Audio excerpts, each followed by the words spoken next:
Looking at this map, Denmark and Norway operated as a massive twin realm, sharing a single border, king, and written language. All cultural gravity sat firmly in Copenhagen, which controlled the region's only university, printing presses, and intellectual life.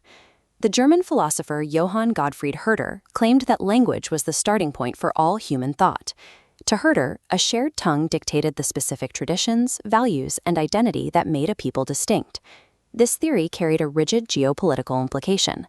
A group of people sharing a national lexicon formed a legitimate state, while those without a distinct language lacked the credentials for sovereignty. For the people living in Norway, this theory posed a severe problem.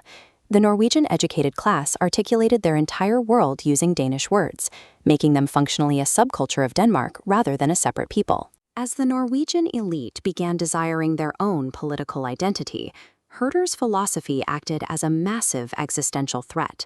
Without a language of their own, they could not justify their existence as an independent nation.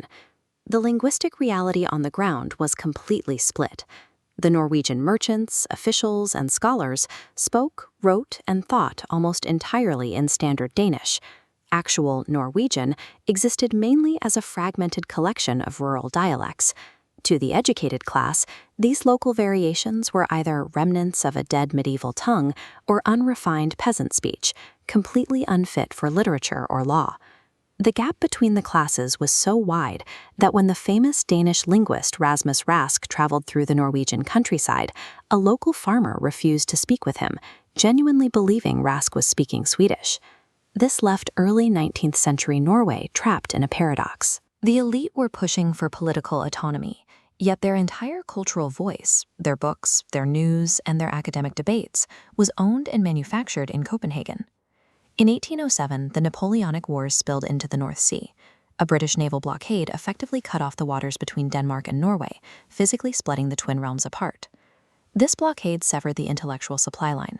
Overnight, Norway lost access to the Danish book market, and because the region had virtually no printing presses of its own, the flow of new literature simply stopped. Forced into isolation, the Norwegian elite had to build an intellectual ecosystem from scratch.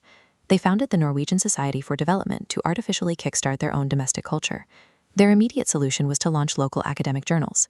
Publications like the Historisk-philosophiske Samlinger provided a desperately needed forum for independent domestic debate. The Society's most significant intellectual victory came in 1811.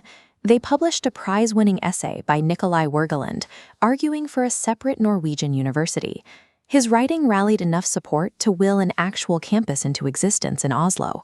A military blockade acted as a cultural incubator. By forcing the Norwegian public sphere to decouple from Danish influence, it mandated the creation of an independent media and educational infrastructure. Even after Norway officially separated from Denmark in 1814, their cultural untangling was far from finished. The bureaucracy, the schools, and the press were still operating entirely in Danish. To legitimize their new nation, the elite launched a massive cultural excavation project, heading deep into the countryside to uncover the true Norwegian hidden in rural dialects. Figures like Wilhelm Christie and Lawrence Holliger traveled to remote farming villages to catalog tens of thousands of rural words and idioms. They viewed these dialects not as peasant speech, but as the preserved evidence of an independent national character. Scholars also looked back to Old Norse and Icelandic texts. They studied the vocabulary on these pages to purify their modern speech, searching for ancient roots that could replace foreign, Danish influences. This academic excavation provided the linguistic evidence needed to match the scientific research of Sweden and Denmark. By proving they shared the same ancient philological roots as their neighbors, the Norwegian elite built a credible historical basis for their claim to self-rule.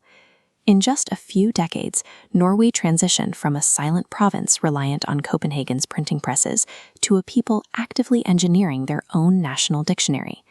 They had successfully answered Johann Gottfried Herder's challenge. By surveying their valleys and studying their sagas, they defined their own distinct linguistic boundaries. Military treaties define borders, but the internal architecture of a nation is built through printing presses, historical journals, and the deliberate elevation of the local dialect.